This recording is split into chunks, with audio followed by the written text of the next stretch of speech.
deuxième partie en compagnie d'Henri Vigneault dans votre cabinet. Appartement, habitation, cabinet, tout est réuni. Il y avait la première adresse, c'était à Frémont. Alors, avant, j'avais un petit bureau d'un ancien Carmel qui était au 29 rue Lomont dans le 5e arrondissement. Ouais, ça a été un c'était titre. Vraiment... Il y avait une atmosphère, une énergie, surtout en fin de journée, parce que en face, la porte en face, c'est une grande porte juste à c'est une toute petite rue étroite où on passe à une voiture, c'est pour vous dire. Et juste la porte en face de ma fenêtre du bureau, j'avais au rez-de-chaussée, eh bien, c'est la congrégation du Saint-Esprit. Donc de temps en temps, j'entendais les orgues le soir. Magnifique. Vous avez de la chance. Oui. Et ça a été révélé par signe. Vous saviez que c'était cet endroit-là. Absolument, oui. Bon, c'est dans le livre. Vous faites pas beaucoup Aussi, de préfaces, hein? On me demande rarement. Non, on ne demande pas en fait. Vous faites peur peut-être Je sais pas. Vous savez, ma petite femme qui est derrière les caméras, Oui. elle m'a dit, mais j'ai un petit peu peur aujourd'hui. Il me Non. fait un petit peu peur. C'est vrai que sur la photo, bon, Une photo, c'est une photo. c'est une photo. Vous souriez, mais enfin, vous souriez. On se demande si vous n'êtes pas en train de dire c'est toi qui m'as piqué les clés quand même sur la photo. C'est un de mes grands amis qui est photographe de l'Opéra de Paris, c'est un grand photographe de l'Opéra de Paris, qui m'a dit je te fais des photos. Je dis ok, d'accord si tu veux. Maintenant, pour une photo à sauce casson. Hein. Non, mais voilà, mais vous comprenez que vous puissiez Oui. en imposer, Bon, donner un c'est petit ça. peu de peur à ceux qui veulent vous rencontrer parce que vous côtoyez les morts d'une façon étrange et Il y a mystérieuse. ça, puis aussi ce qui est un peu décevant aussi, c'est les gens aussi parfois disent qu'il est peut-être un peu froid parce que l'image télévisuelle par exemple, moi je sais très bien, je suis un tracker, pas possible, j'ai toujours la trouille de ne pas arriver à capter, à pas être à la Ah oui. hauteur. Oui, parce Ah qu'on oui. n'arrête pas de vous tester. Ah, exactement. Voilà. Donc, il faut être à l'aise. Bien que le côté, les médias, je connais depuis très, très jeune par rapport à mon métier. Je fréquentais les artistes, les plateaux de télévision, mais derrière, c'est les coulisses. Mais devant, c'était autre chose. Donc, d'être mis en avant, on va dire, dans la lumière, entre guillemets, pour parler, et puis en même temps, quand on vous demande de faire une expérience, c'est pas facile, on est un peu bloqué. Enfin, moi, personnellement, c'est comme ça. Donc vous êtes froid et concentré. Voilà, donc on peut paraître un peu froid. Alors, Mm. je pense pas l'être. Non, pas du tout. Alors là, hein, Voilà. on est là pour le dire. Mais c'est un milieu un petit peu pas net, les médias quand même. Hein. Ah, oh, ouais, oui. Moi qui fais les montages des vidéos, je sais bien que je peux truquer tout ce que je le fais pas. Oui. Mais c'est facile hein, de passer au ridicule certaines personnes, même s'ils ont été super nickel. Hein. Exactement. Ça me rappelle un souvenir avec. Allez, je ne dirai pas la chaîne parce que sinon, c'est pas la peine, très connu quand même. Et qui me propose. Tout était mis en place. Même le directeur des programmes était venu avec moi en province pour ça, avec une armada d'équipes, je peux dire au moins 10 personnes avec lui quand même. Hein. C'était en public, filmé. Avec interview et après interroger des gens pour savoir le contact, la véracité, etc. etc. Bon. Cette personne-là, à la fin justement de l'expérience médiatique publique, avant l'interview, il me dit, Henri, en fait, tu peux signer dans le feu de l'action, comme d'habitude, des papiers pour l'autorisation de diffusion. Et c'est normal. Ah oui. Mais moi, je lui dis, non, pas encore. Et puis, je lui dis, tu me fais signer, une fois que j'aurai vu comment tu feras un bon montage, correct et concret, et non pas en manipulation. Ah, vous demandez à revoir les... Là, je sentais pas trop. Des gens avec qui j'étais complètement en confiance, comme Damien Mouchy, que j'ai apprécié, la personne qui était vraiment un animateur, enfin, qui est un animateur, qui n'est pas l'animateur vedette, qui vraiment fait son travail de journaliste. Il n'était pas sur Direct Tweet le... Absolument. Oui. Il a fait un très beau travail de l'époque. Il a répondu justement à des interrogations que tout le monde attendait à l'époque. Quoi. C'était vraiment très très bien fait. Oui. C'est un mec qui... Donc là, vous aviez confiance. Bah oui, lui, d'autres aussi que j'ai fait dans le passé, qui vraiment étaient Mais il y corrects. en a d'autres qui sont un peu... Et là, bon, cet homme-là, voilà, j'ai bien senti que c'est quelqu'un qui voulait un petit peu manipuler tout ça. Oui. Et il m'a regardé, il m'a dit, mais tu me fais pas confiance alors? J'ai dit, mais toi non plus alors. Et on est resté là. Bon, vous avez remarqué, je vous fais rien signer. Hein. Et réciproquement, hein, mais non, mais là, Problème. nous, entre nous. Vous l'aviez déjà dit, ce que vous venez de dire, Oui, dans c'est l'une vrai, des c'est vrai. interviews Avec de Jean-Claude C'est Carton. vrai, absolument. Il n'est toujours pas... Ah. non, hein, donc, Il nous manque. il nous manque. Oui. Ces émissions continuent d'être sur Internet. Mm. Alors, je dis bravo les gars, je ne sais pas qui vraiment Je sais s'en pas, occupe, mais Ses amis. proches. Tant mieux. Et puis il avait l'art de savoir faire des interviews tac au tac. Et oui. voilà. Ah, puis avec ma petite femme, on était un trio Oui. incroyable. Il avait l'art de Oui. relancer les choses et de Mais me comme là, recadrer. oui. Je l'entends me dire, tu vas te taire, tu vas le laisser parler. Ok, Jean-Claude. Vous voyez, ça a Ah marché oui, chez oui, moi là. voilà, c'est bien. Comme quoi. Il faut prier pour nos défunts, ça aide. Moi je dis oui. C'est-à-dire plutôt que de les capter, là on ne le capte pas, mais prier, la ça. prière, la pensée première, c'est la pensée de l'amour, de façon universellement, on va dire. Hein, c'est, Donc, pensez à lui. Mais, oui, dans la pensée spirituelle, affective, bien sûr. Mais si on a une foi vers le divin, on va dire, c'est un plus. je dis, quelque part. C'est-à-dire Pour demander que aux l'âme, divins. oui, dans la conviction qu'on puisse avoir, sur la conviction que l'âme a une mission à accomplir ici-bas et de l'autre côté, doit évoluer, parce que c'est la migration de l'âme, de toute façon, c'est la migration spirituelle. Donc il y a ces forces que l'on peut percevoir, et puis la mystique le montre bien aussi, quand on fait l'étude à ce niveau-là déjà. Hein. Donc on est là pour évoluer. Ah bah oui, c'est bien, il y a une continuité de toute façon. Vous avez vu, j'ai fait la spirale ascendante. Ah oui, qui monte bien. Les animaux Oui, dont on parlait dans la première partie, oui. ils sont là pour évoluer, c'est-à-dire est-ce qu'on peut tomber dans la tendance druidique celtique, c'est-à-dire qu'on a une âme animale qui devient après une âme animale un peu plus supérieure et qui devient après au bout d'un moment une âme humaine et que comme ça, C'est ce qu'on d'espèce en dit. espèce, d'expérience en expérience, on progresse. On dit minéral, végétal, animal, homme. Et après peut-être extraterrestre, il y a d'autres Je univers. ne sais pas, je sais pas. Bon, Hélène Bouvier croyait beaucoup à ça, justement. Et vous Parce que moi, tant que j'ai pas eu d'expérience particulière, je sais pas. Il faut que j'ai l'expérience vraiment spirituelle pour me dire, Oui. bon, il se passe quelque chose. Je sais pas. Déjà, entre la pierre, la fleur, le végétal, les animaux et l'être Ce humain. sont des ondes vibratoires qui ont une mémoire, c'est sûr, déjà à la base. Hein. Oui, et même au niveau atomique. Enfin, je parle des minéraux. Hein. Oui. Ils ont une mémoire, bien sûr, il y a une mémoire atomique, absolument, absolument. Mm. Après, on a fait des expériences qui ne sont pas non plus inintéressantes avec les plantes, du style de mettre une plante dans une pièce, une autre de l'autre côté, prendre un ciseau avec une attention pour aller couper la tige de l'autre côté, et l'autre envoie des signaux. C'est quand même intéressant, Oui. Et ce n'est que des combinaisons d'atomes différentes. bien sûr. Ouais, Nous ouais. aussi, on est une Qui répondent combinaison. à des lois qui nous dépassent pour l'instant. Donc, l'idée d'Hélène Bouvier, des Celtiques, que c'est une âme qui s'incorpore, enfin qui évolue à travers les différentes créations de Dieu, Oui. du plus bas au plus grand, Oui. c'est quelque chose que vous concevez, mais dont vous n'avez pas eu de Je conçois bien sûr l'évolution. confirmation ou de vision ou quoi que ce Non, soit. voilà, j'ai pas eu d'informations, mais par contre, je peux penser que cette évolution est ainsi faite, peut-être. Peut-être. Peut-être. Je vous parlais d'Edgar Cayce, ou Casey comme on veut. Oui. Lui, ça y allait, les vies antérieures aussi. Vous êtes Prudent. très prudent. Oui, parce que je pars d'un principe, je dis pas que ça n'existe pas, hein. Je pars d'un principe qu'on a toujours cette façon de voir les choses de façon horizontale, c'est-à-dire de façon incarnée terrestre. C'est comme la perception sensorielle. Quand on parle de perception de clairvoyance, de psychométrie, on rentre dans le sensitif à travers les phénomènes PK, par exemple, les capacités que l'on peut tous avoir à différents degrés. Certains seront peut-être plus doués que d'autres, bien sûr. Et puis la pratique également peut aider à ce niveau-là pour développer la perception. Après, si on parle de perception sensorielle médiumnique, là, pour moi, c'est vertical. C'est une façon schématique de dire les choses. C'est de percevoir d'un autre univers dimensionnel, on va dire, Oui. qui n'est pas sur la matière physique pour moi. Ça veut dire qu'il y a plusieurs Plusieurs mondes niveaux, parallèles. plusieurs niveaux. Ouais. Et puis on le constate également dans les contacts que l'on peut avoir avec, pour ceux qui ont eu des expériences par exemple, avec des esprits, hein, des âmes. On voit bien que certains sont beaucoup plus ternes, lumineux, pas lumineux, dégagés. L'histoire le montre également à travers des récits extraordinaires. Oui. Et tout n'est pas rose dans l'au-delà. Alors, parce que c'est ce qu'on Et disait au oui, début. Reprenons le fil de la conversation. Bon, c'est une pelote de laine, c'est plus un fil. ouais. Dans l'eau, il y avait Jacques Fesch. Donc Jacques Fesch, un assassin de policier, qui hélas est allé jusqu'au bout de sa peine, c'est-à-dire qu'on lui a coupé la tête. Il y a une association, une fondation Jacques Fesch, sa fille ou sa sœur, je ne sais plus, hein, faut savoir sur Internet, continue de montrer comment il a rencontré Dieu en cellule et comment il est mort en saint. Et moi, j'ai pas peur de le dire, je co-signe ce que pensait Monseigneur Lustiger, qui voulait le mettre, qui voulait le canoniser. Vous, ça a fait un petit peu titre aussi. On parlait de la même personne, alors c'est ça? Moi, je parlais d'une personne que j'ai connue il y a très longtemps en arrière. J'avais peut-être 20 ans, 19 ans, et qui, elle, était quelqu'un de la famille de celui qui était le dernier à avoir guillotiné, justement, à l'époque. Mais du côté du bourreau ou du côté de la victime? Bourreau. Ah oui. Ah, c'est amusant. Oui, ça. Enfin, c'est bourreau. amusant. Le dernier bourreau, en fait. Ah, oui. C'était un membre de sa famille. Oui. Amusant, je sais pas. Bon, Oui, enfin, c'était pas le bon terme. Hein. Bon, grave, on le garde.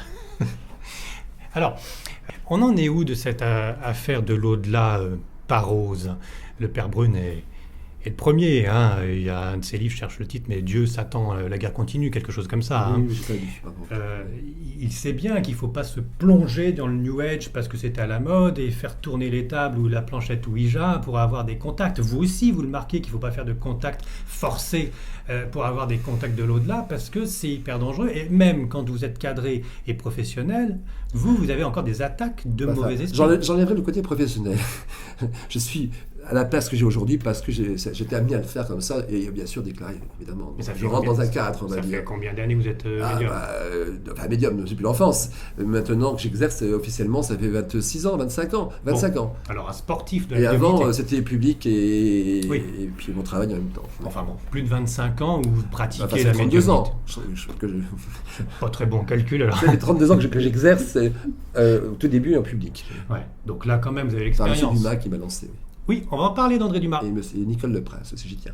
Et alors Hélène Bouvier, Nicole Leprince et la troisième c'était Madame Berg. Madame Berg. Laurent- Et alors André Dumas, j'y tiens aussi, ça va vous passionner. c'est Dans le livre, vous en parlez de ces trois médiums qui vous ont révélé, aidé Absolument. et soutenu, et vous en parlez d'André Dumas qui vous a présenté à cela, président de l'association.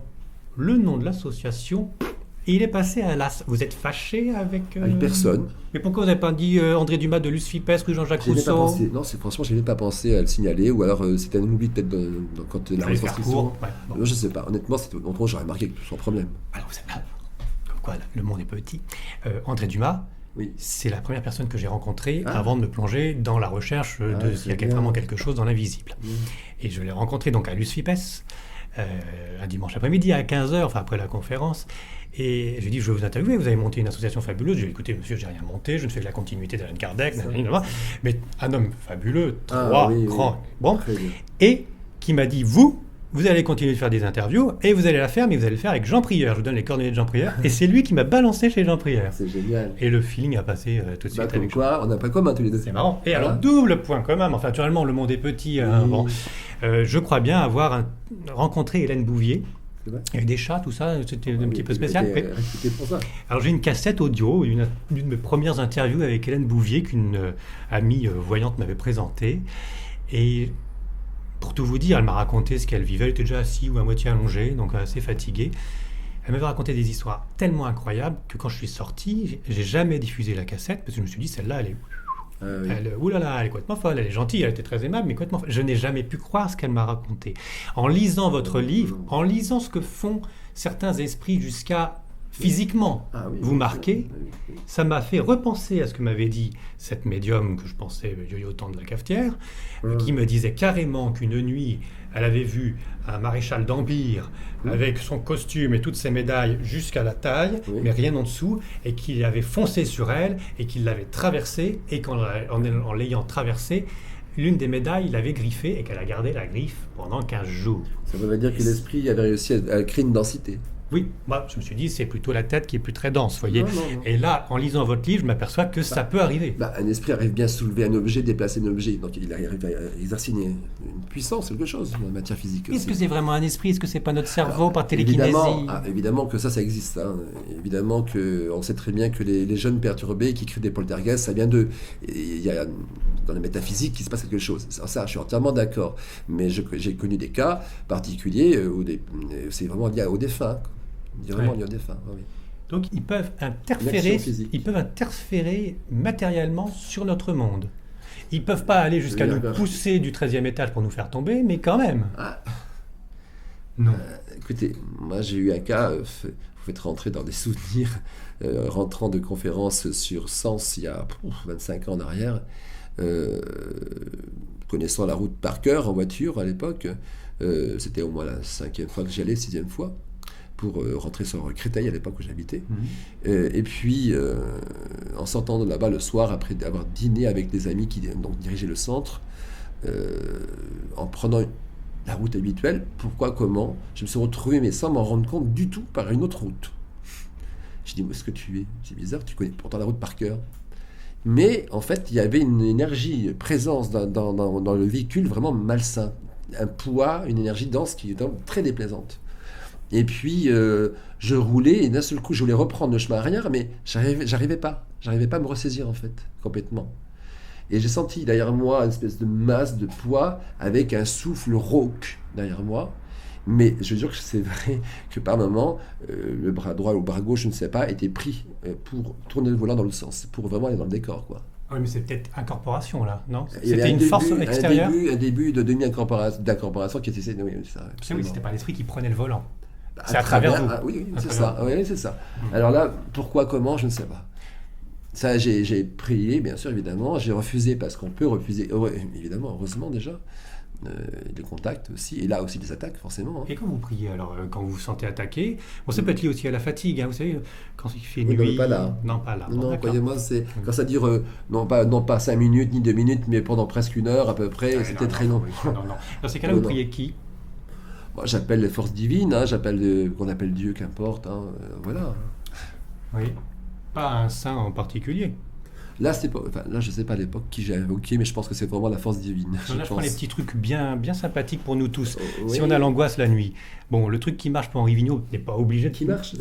C'est pas obligé que ça fonctionne pour tout le monde. On doit être un petit peu pas calibré pareil. Mais vous priez tout de suite Dieu, Saint Michel. Vous savez, quand il y a un phénomène, on est tous différents à ce niveau-là pour la perception et la qualification des phénomènes, on va dire. Et en fait, c'est ce qui est difficile, personnellement, c'est le début d'une manifestation. Parce que c'est une perte de contrôle de soi, c'est une intrusion. Et ça, je déteste ça.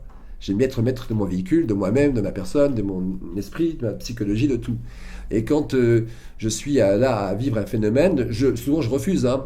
Et quand il y a une insistance et que ça devient spirituellement positif, là, je suis content. D'accord, mais si c'est négatif, vous dites ça peut être aussi positif, mais c'est moi qui bloque parce que la peur est là. Oui, la peur importante. Oui, bien sûr, c'est la peur qui est là. Donc ça peut me bloquer. Et ça peut être positif. Et après, je m'excuse, je dis mince. Vous voyez ? Et quelquefois, je me laisse aller, et puis je dis on verra bien, et puis là, ça se passe bien ou mauvais. Mais d'accord, et quand ça se passe mauvais pour vous protéger, et pour nous, si jamais on a des problèmes, c'est une prière... Chacun fait sa sauce peut-être, non, vous croyez pas? Non, je sais pas, si, ça dépend. On a des gousses d'ail, un crucifix... Voilà, écoutez, moi je dis simplement qu'on est aussi maître de nous-mêmes pour le refus, et ça, on peut arriver à refuser, et ça je le constate quand même dans la vie, de refuser le contact médiumnique, on va dire. C'est-à-dire, je me sens perturbé.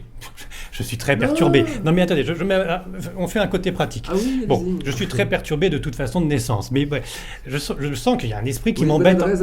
Oui, j'en ai vu beaucoup. Ils sont tous suicidés après. Bon, j'ai envie de me prémunir contre ce mauvais esprit qui m'embête en pleine nuit. Enfin, vous voyez, j'ai des attaques psychiques du bas astral. Bon, c'est pas vrai, c'est un exemple que je prends sur moi. Qu'est-ce que je fais? Je dis, non, partez, je ne veux pas vous voir, vous n'existez plus, c'est tout. Tout va dépendre de la force d'intrusion déjà. Oui. Sinon, je crie Dieu, Jésus, Saint Michel. Si sans parler de foi, on va pas éviter la foi pour l'instant, on arrive par la volonté à refuser aussi. On peut arriver à couper le champ énergétique du contact et du lien. Maintenant, s'il y a une insistance, qu'elle soit bonne ou mauvaise, s'il y a vraiment une insistance très forte, ça va dépendre bien sûr à quel degré, on ne pourra pas bien résister. Ça va dépendre.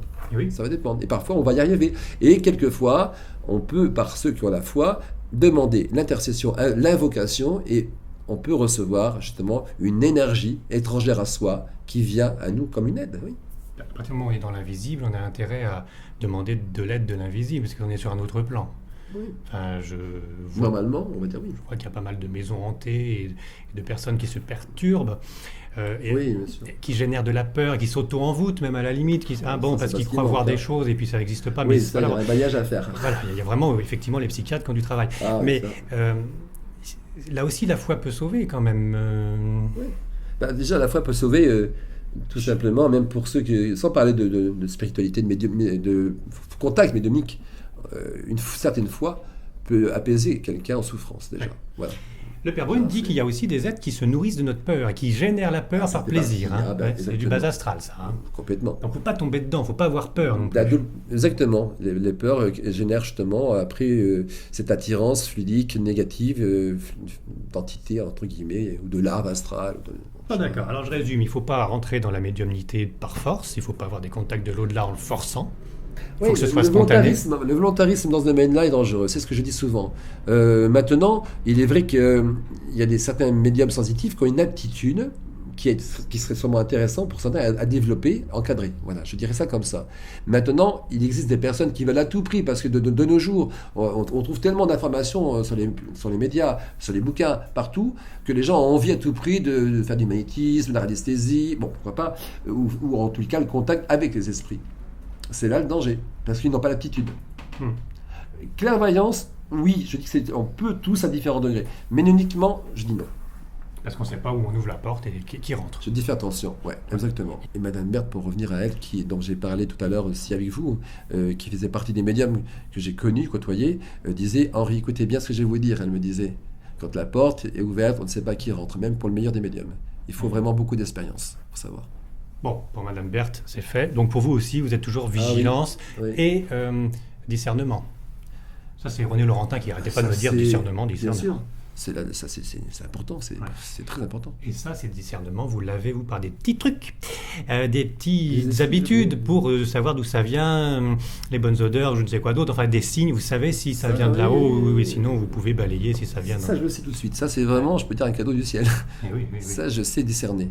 Ouais. C'est votre copain guide qui vous le dit aussi, qui vous le souffle, non? Je sais pas. En tout cas, ça m'est arrivé d'avoir un esprit qui se fait passer pour un tel et qui n'était pas un tel. Ou de famille, ou même me parlant de sujets philosophiques, spiritualos, et sachant qu'en même temps, je disais que pour moi, tu n'es pas celui qui a la connaissance. Je voyais bien. Il y a un invoquant une force spirituelle supérieure. C'est balayé. Ouais, il y a souvent usurpation d'identité. Oui, dans ces contacts médiumniques. Et puis il y a aussi transcription du médium, quel qu'il soit. C'est pas parce que je suis en face de vous que je le dis, mais voilà. C'est comme un rêve. Hein, c'est marqué dans le livre de Stéphane Alix. Il parle d'une neurologue qui a bien étudié le cas. C'est-à-dire que dans un côté du cerveau, eh bien, le rêve, on en a souvenir, mais quand on veut le retranscrire par oral, déjà on rajoute des choses et puis et c'est plus du tout ce qu'on a vécu dans le rêve au moins. Donc pareil, vous en tant que médium, il y a la transcription qui est délicate. Oui, sauf que là, le rêve, bon, évidemment, on se réveille, après on a des défraillements qui vont rester, parce que la mémoire est sélective, bien sûr. Mais par contre, si on parle de contact avec un défunt ou de clairvoyance, par exemple, là, on est dans le présent, dans l'instantanéité, en direct, éveillé. C'est différent. Et c'est des fragments d'informations que vous avez. Bien sûr. Et qui nous dit qu'entre deux fragments, il n'y a pas un petit malin qui soit glissé pour... Non, alors ça, non. Je dis non. Enfin, personnellement, non. Quand il y a contact, vous les gardez. Non, autant je peux avoir ces problèmes j'ai pu avoir, sans ça va, merci mon Dieu, comme on dit, j'ai pu avoir des esprits se faisant passer pour, et n'étant pas ce qu'ils prétendaient être, on va dire, d'accord. Mais quand je parle après de contact avec vous, avec des gens que je rencontre, ça n'a rien à voir, non. J'ai l'esprit ou je n'ai pas l'esprit. Après, je comprends pas, ça c'est... ça peut arriver. Mais il n'y en a pas un autre qui peut s'immiscer. Non, ça m'est jamais arrivé. Tranquille, c'est encore le guide qui vous aide. Oui, forcément, je pense. Il est bien discret, votre guide. Je suis étonné de voir comment il est discret et je suis étonné que vous ne posiez pas autant de questions que vous voudriez. Enfin, moi, je sais pas, j'aurais un guide comme ça, je lui poserais la question sur la vie, l'univers, Dieu, la réincarnation, les ovnis. Vous lui posez des questions. C'est comme si vous me demandez en décorporation, quand on est jeune, on se dit ouais, c'est chouette, j'allais voir un tel, des copains, des copines, aller à tel endroit, visiter tel endroit. Non, je n'ai jamais pu aller où je voulais, me diriger où je voulais en décorporation. Il y avait toujours une raison pour me montrer quelque chose. Ou ici-bas, autour de moi, dans la pièce, ou alors en partant dans un voyage, bien sûr, ailleurs. D'accord, mais pour la raison... Mais la volonté, impossible. Pour la raison du savoir. Je suis aussi curieux que vous. Oui, et vous lui avez posé des questions, il ne vous répond pas? Non. C'est-à-dire non, vous ne lui avez pas posé de questions? Si. Non. Je dis oui, pardon, et je dis non en même temps, dans le sens que les questions, comme tout à chacun, par exemple, on a tous nos préoccupations, nos interrogations, nos inquiétudes. Il m'arrive de solliciter et puis de dire est-ce que tu pourrais, par exemple. Rien ne se passe. Et quelquefois, c'est des jours, des semaines après, d'un seul coup, paf, une clairaudience qui répond justement à ce qui était en pensée avant. Moi, je suis loin de tout ça. Il y a un décalage horaire Ça peut arriver. Ah oui. Ou alors le jour même, ou alors décalage. Oui, ça peut arriver. Ah, oui. Et il y a d'autres fois, ça ne répond pas. Je parle de mon expérience personnelle. C'est de ne pas obtenir forcément, selon la volonté qu'on peut avoir, le désir à tout prix, d'avoir des réponses, parce qu'on a aussi un cheminement, je dirais entre guillemets d'épreuve, et que si tout était mâché, c'est pas très bon. Je pense comme ça. J'ai noté quelque part, ça va être bien. Quand les dieux veulent nous torturer, ils exaucent nos prières. C'est pas bête, ça. C'est pas bête. C'est pas bête. Oui, ils savent ce qu'il faut qu'on fasse et de temps en temps, on demande des choses qui ne devraient pas être bonnes pour nous. Et donc, c'est facile à dire. Genre, on n'est pas exaucé, c'est parce que c'est pas bon pour nous. Et on a prié, ma femme et moi, et on n'était pas les seuls pour sauver Jean-Claude Carton. On n'a pas réussi à le sauver. Hein? Et encore cette nuit, j'ai perdu un ami.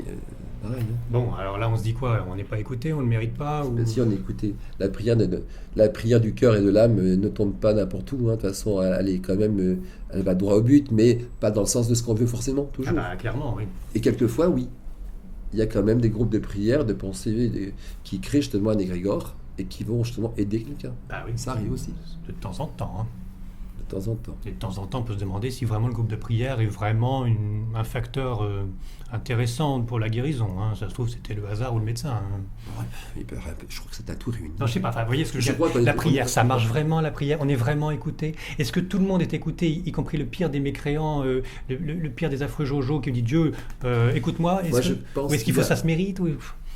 Voilà, peut-être, je sais pas. Je pense qu'il y a peut-être réponse en fonction de ce qu'on doit recevoir. Hein. Maintenant, c'est pas forcément notre volonté qui va être récompensée. Ah non, clairement. Hein. Non, c'est ça. Et pas à l'instant T. Je crois que le mystère est grand, en fait. Hein.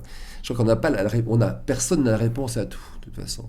Mais certains, force est de constater qu'ils ont parfois des résultats dans la prière. Oui, bien sûr. Moi, je dirais personnellement, justement, avec Nicole Le Prince, c'était une grande médium, pardon, pas spiritualité. Médium. Non, j'ai fait, non, pas du tout, elle n'aurait pas aimé en plus. Non, c'était une très grande médium qui est partie à l'âge de 44 ans. Et elle et moi, on faisait une neuvaine pour Sainte-Geneviève, la patronne de Paris, pendant 10 ans ensemble. Donc la Sainte-Geneviève est le 3 janvier. Et donc à l'église de Saint-Étienne-du-Mont à Paris, eh bien le 3 janvier, à partir de là, on ne mangeait pas pendant 9 jours. On ne prenait que l'hostie pour la célébration de la messe en l'honneur de Sainte-Geneviève et pour la paix, bien sûr, dans le monde, etc. etc. Et puis, on ne buvait que l'eau, on prenait l'hostie, on buvait l'eau et le thé dans un bar à côté, et on parlait un peu sur certaines choses spirituelles aussi, tous les deux, et des gens qu'on connaissait forcément. Et on pensait également à ceux qui souffraient autour de nous, qui avaient des problèmes, ou de santé justement, ou des maux, des afflictions au niveau moral ou matériel de leur vie. Et évidemment aussi pour des âmes souffrantes que l'on connaît, et d'autres aussi, on va parler de ceux qui sont partis, avec qui on a des bonnes pensées, de ceux que l'on connaît également pour le monde entier, pour une paix, on va dire. Oui. Et bien ça nous est arrivé quand même d'avoir des grâces, l'un comme l'autre, justement par l'effort qu'on a pu faire, justement, d'avoir des grâces spirituelles, d'obtenir, et bien d'avoir quelqu'un qui avait des solutions ou psychologiques, matérielles, ou santé, on a eu des résultats. Et je vais vous confier une petite phrase que j'ai en claire audience justement dans ces périodes-là. C'était un hiver, il faisait très très froid. Il faut savoir que tout début, quand j'ai commencé ces neuvaines, les 2 premières années, où il y avait des esprits justement négatifs, qui s'amusaient à me matérialiser des plats de nourriture dans ma chambre, et même des odeurs de choses que j'aimais beaucoup. Vous voyez ce que je veux dire? Ils sont très malins. Jusqu'après, ça s'est arrêté complètement, mais ma résistance était là, et puis on sent les forces spirituelles qui sont autour de nous dans notre effort. Ouais. Et un jour, je me rappelle, il faisait vraiment très très froid à cette époque-là, et là j'étais un peu plus faible à l'époque au niveau corporel, rhume, etc., etc. Et j'allais vers cette église Sainte-Geneviève au Panthéon, et j'ai entendu mon guide qui m'a dit une phrase extraordinaire que j'ai toujours retenue, qui m'a dit cette petite phrase très courte, il m'a dit « Ne tremblez pas, cœur fidèle ». Je crois que c'est une belle phrase qui donnait de la force. Oui, qui vous a permis d'aller jusqu'au bout de la neuvaine. Les clairaudiences sont toujours très courtes, elles vont pas très loin au niveau des longs discours, hein, mais elles sont fort intenses, des fois.